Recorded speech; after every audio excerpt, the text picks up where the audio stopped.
오늘 주신 하나님의 말씀은 구약성경 시편 103편 6절부터 14절까지 말씀입니다. 오늘 주신 하나님의 말씀은 구약성경 시편 103편 6절부터 14절까지 말씀, 구약성경 877면에 있습니다. 다 같이 함께 읽겠습니다. 6절부터. 여호와께서 공의로운 일을 행하시며 억압당하는 모든 자를 위하여 심판하시는도다. 그의 행위를 모세에게, 그의 행사를 이스라엘 자손에게 알리셨도다. 여호와는 긍휼이 많으시고 은혜로우시며 노하기를 더디하시고 인자심이 풍부하시도다. 자주 경채가지 아니하시며 노를 영원히 품지 아니하시리로다. 우리의 죄를 따라 우리를 처벌하지는 아니하시며 우리의 죄악을 따라 우리에게 그대로 갚지는 아니하셨으니 이는 하늘이 땅에서 높음같이 그를 경외하는 자에게 그의 인자하심이 크심이로다. 동이 서에서 먼 것 같이 우리의 죄가를 우리에게서 멀리 옮기셨으며 아버지가 자식을 긍휼히 여김같이 여호와께서는 자기를 경외하는 자를 긍휼히 여기시나니 이는 그가 우리의 체질을 아시며 우리가 단지 먼지뿐임을 기억하심이로다. 아멘. 오늘 청년주일 또 스승의 주일을 맞이해서 예배드린 여러분의 하나님의 은혜와 복이 넘쳐나기를 원하고, 오늘 하나님의 긍휼하심이라는 제목으로 말씀을 전할 때에 많은 은혜 있으시기를 바랍니다. 우리는 광주에 살고 있기 때문에 5.18을 잊을 수가 없습니다. 주일이면 42주년을 맞는 5.18을 맞이하게 됐습니다. 그래서 지금 5.18 국립묘지에는 많은 참배객들이 오고 가는 것을 볼 수가 있고, 역사의 한 현장에서 많은 사람들이 이슬로 사라져가고 민주항쟁이라고 하는 그 아픔의 역사의 도시의 한복판에 서 있는 우리 광주의 모습을 볼 수가 있습니다. 광주에 살고 있다고 하는 것을 늘 자부심을 가질 수 있길 바랍니다. 6.1 지방선거였지만 선거나 어떤 정치의 한복판에 서 있는 그 도시가 바로 이 광주 땅이라고 하는 것입니다. 5월 10일 날 윤석열 정부가 출범을 했는데 나라와 민족을 위해 기도하고, 어떤 정권이 들어서든지 간에 우리 신앙인들은 늘 기도를 해야 되는 것입니다. 우리 이 땅에 선교사님들이 땅을 밟아서 복음이 들어온 지가 130년이 됐습니다. 그래서 한국 경제에 기독교가 앞장을 섰었고, 이런 모든 것들이 다 하나님의 은혜고 하나님의 긍휼하심인 줄로 믿습니다. 오늘 본문 8절에 보면 여호와는 긍휼이 많으시고 은혜로우시며 노하기를 더디하시고 인자하심이 풍부하도다 라고 말씀하고 있습니다. 또 13절에 보니까 아버지가 자식을 긍휼히 여김같이 여호와께서는 자기를 경외하는 자들을 긍휼히 여기신다 말씀하고 있습니다. 오늘 하나님의 긍휼하심이 여러분 위에 충만하기를 바랍니다. 긍휼이라고 하는 것은 그 뜻을 보니까 너의 입장이 되어서 너의 처지에서 너를 도와주고 너를 사랑한다 라고 하는 그런 뜻이 담겨져 있습니다. 이게 바로 긍휼입니다. 그러니까 이 긍휼의 원뜻은 내가 아파하는 어떤 사람의 아픔을 깊은 곳까지 서로 아는 것, 이것이 바로 긍휼의 뜻을 담고 있습니다. 그래서 그 사람의 아픔을 속까지 실제로 행동하고 도와주는 것, 이게 바로 긍휼이라고 하는 단어를 쓴다고 하는 것입니다. 영국의 토마스 모라고 하는 믿음이 좋은 귀족이 있었습니다. 무고한 중상모략으로 인해서 사형 선고를 받으면서 그가 재판정에서 남긴 유명한 말이 있습니다. 재판관이 이 무어경을 통하여 사형은 너를 때리니까 이 무어경이 재판관을 향하여 이렇게 얘기합니다. 재판관님, 오늘은 당신과 나와의 관계를 친구라고 한번 부르게 해 주십시오. 그러면서 말을 합니다. 친구여, 당신과 나와의 관계는 바울과 스데반의 관계입니다. 그렇게 되기를 원합니다. 바울은 스데반을 향하여 돌로 쳐 죽였을 때에 같이 있었던 사람입니다. 그 후에 이 바울이 예수님을 믿고 병성태로 복음의 증거자로 인생을 살았고, 지금은 하나님의 나라에서 스데반과 같이 이 바울이 함께 어우러져 손에 손을 잡고 영원히 함께 살고 있습니다. 당신이 나에게 비록 사형의 언도를 내렸지만 당신도 예수 믿고 하나님의 나라에서 나와 함께 손잡고 영원히 살기를 원합니다 하고, 이 사형 언도를 받은 이 토마스 무어라고 하는 사람이 재판장을 향하여 그렇게 얘기를 했습니다. 이 말을 듣던 이 재판장이 충격을 받았습니다. 그래서 물었습니다. 아니, 나는 당신에게 사형 언도를 내렸는데 어찌하여 당신이 나에게 친구라고 말하며 어떻게 그렇게 선한 말을 할 수 있습니까? 하고 물어봤습니다. 그러니까 토마스 무어경이 대답합니다. 내가 그렇게 할 수 있었던 이유는 바로 예수님께서 나에게 베풀으신 긍휼 때문입니다 하고 형장예술로 사라졌다고 하는 것입니다. 여러분, 그렇습니다. 우리는 하나님의 무한한 긍휼을 경험했기 때문에 이 긍휼을 가지고 많은 사람들을 향하여 긍휼을 베풀 수가 있는 것입니다. 내가 긍휼이 넘쳐서 베푸는 게 아니고 내가 하나님으로부터, 예수님으로부터 받은 그 긍휼이 있기 때문에 그 긍휼로 인하여 다른 사람을 긍휼히 여길 수가 있기 때문입니다. 각자의 사람들을 보면 자기 자신 속에 미워하는 사람이 있습니다. 저도 물론 있습니다. 그럴 때마다 저는 주님께서 가르쳐 주신 그 기도를 항상 주일날마다 할 때마다 우리가 죄된 자를 사하여 준 것 같이 우리도 그 사람을 사해 주기를 원합니다.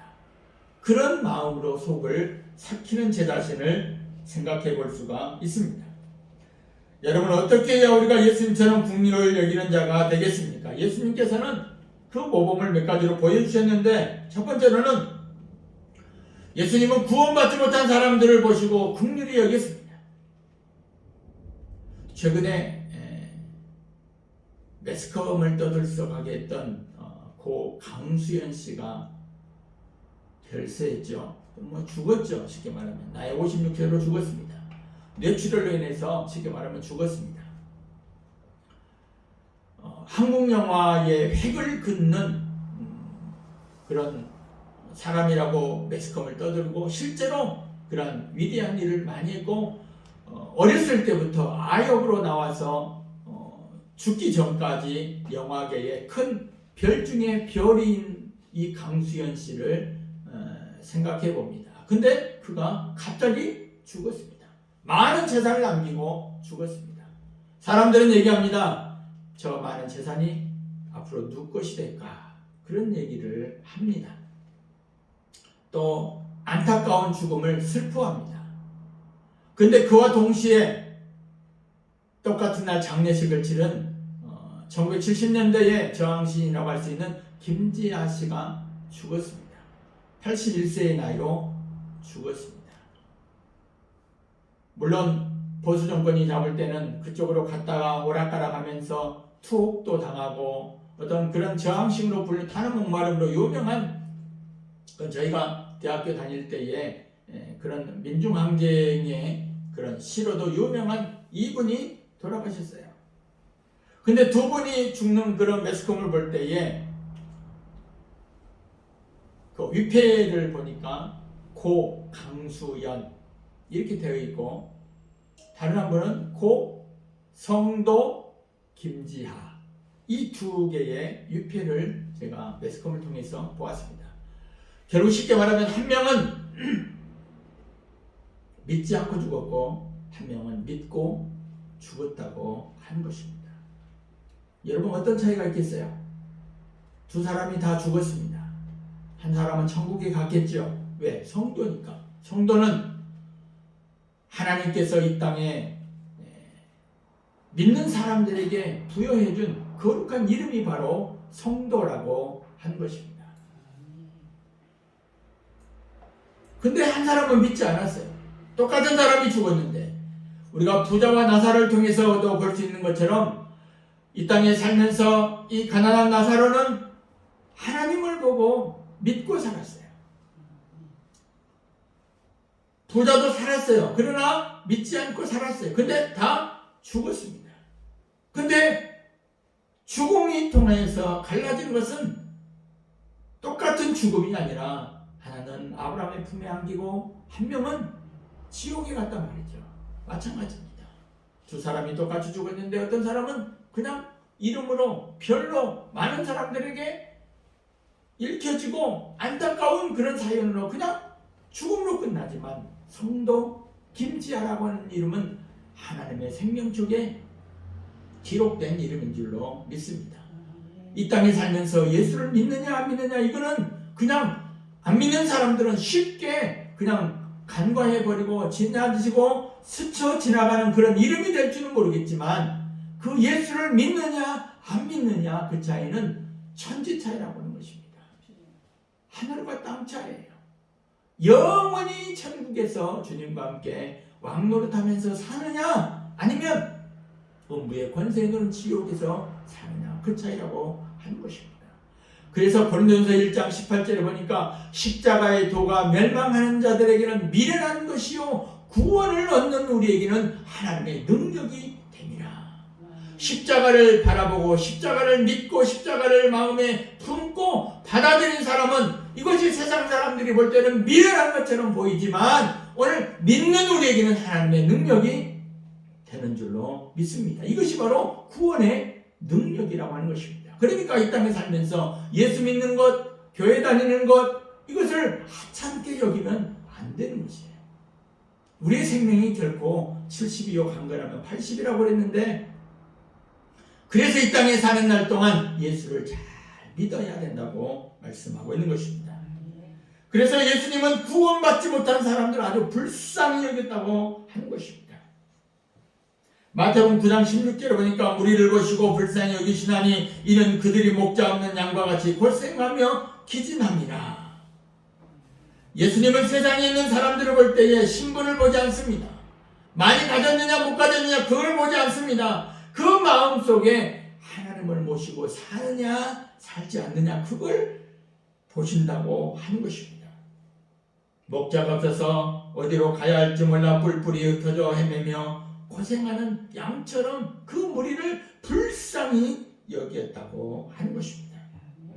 우리도 사람들을 볼 때에 저 사람이 예수 믿느냐 안 믿느냐 그걸 좀 볼 수 있기를 바랍니다. 저 사람이 영원히 구원을 받았느냐 안 받았느냐 예수를 믿느냐 안 믿느냐 거기에 좀 초점을 맞춰야 되는 것입니다. 저 사람이 많이 가졌느냐 어디에 사느냐 부자냐 좋은 차를 가졌느냐 어떤 옷을 입느냐 그게 관심에 초점을 갖는 게 아니라 그 영혼을 볼 수 있는 그런 영안이 여러분들에게 띄어질 수 있기를 바랍니다. 두 번째로는 긍휼히 여기기 위해서 예수님께서 배워야 될 두 번째 모범은 고통 중에 있는 자들을 불쌍히 여기고 긍휼히 여기셨다 하는 것입니다. 우리 주님은 병든 자를 참 불쌍히 여겼습니다. 그래서 예수님의 공생의 3년 동안을 보면 참 불쌍히 여겨서 어떤 자를 아픈 사람을 고통당하는 자를 병든 자를 귀신 들린 사람을 불쌍히 여겨서 그들을 고쳐 주었습니다. 여러분 아픈 사람 보면 불쌍한 생각이 안 듭니까? 저는 불쌍한 생각이 듭니다. 전쟁으로 고아된 그 고아들을 볼 때도 불쌍한 생각이 듭니다. 보육원을 갈 때도 고아원을 갈 때도 불쌍한 생각이 듭니다. 이런 마음은 오늘 하늘을 위해서 주는 그 긍휼의 마음이 저와 여러분 안에 있다고 하는 것입니다. 마태복음 1장 41절에 보면 예수님 앞에 어떤 문둥병 환자가 나옵니다. 많은 사람들의 문둥병 환자가 나오면 돌에 맞아 죽을 각오를 해야 됩니다. 그럼에도 불구하고 예수님을 향하여 선생님 원하시면 저를 깨끗하게 해주십시오. 깨끗하게 해주십시오 하고 아우성을 칩니다. 왜요? 아픔으로 병들어서 죽게 생긴 자기의 그 나병 환자가 소원이 뭐겠어요? 많은 무리의 소원, 생각을 들고 소원을 들었을 거예요. 그럼에도 불구하고 죽을 각오를 향하여 예수님을 향하여 앞으로 나오면서 선생님 원하시면 저를 깨끗하게 할 수 있습니다 하고 예수님 앞에 뛰어나옵니다. 눈물로 하소연했을 때에 예수님은 그를 향하여 불쌍히 여기고 긍휼의 마음을 담아서 예수님이 불쌍히 여기사 손을 내밀어 그에게 대신에 이르시되 내가 원하노니 깨끗함을 받으라. 할렐루야. 내가 원하노니 깨끗함을 받으라 하면서 그 나병 환자를 치료해 주신 그 예수님의 긍휼하심이 있었다고 하는 것입니다. 예수님께서는 고통 중에 있는 자들을 긍휼히 여기셨습니다. 또한 세 번째로는 예수님처럼 용서를 통해서 긍휼히 여길 줄 알아야 됩니다. 용서를 통해서 예수님께서 운명하시기 전에 그런 기도를 하죠. 아버지여 저들의 죄를 사하여 주옵소서. 저들이 하는 것을 알지 못합니다.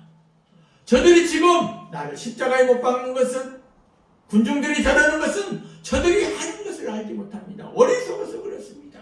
하나님, 저들의 죄를 용서해 주십시오 하고 십자가 위에서 군중들을 향하여 그 조롱하고 핍박하는 그들을 향하여 예수님께서 하시는 기도가 바로 그겁니다.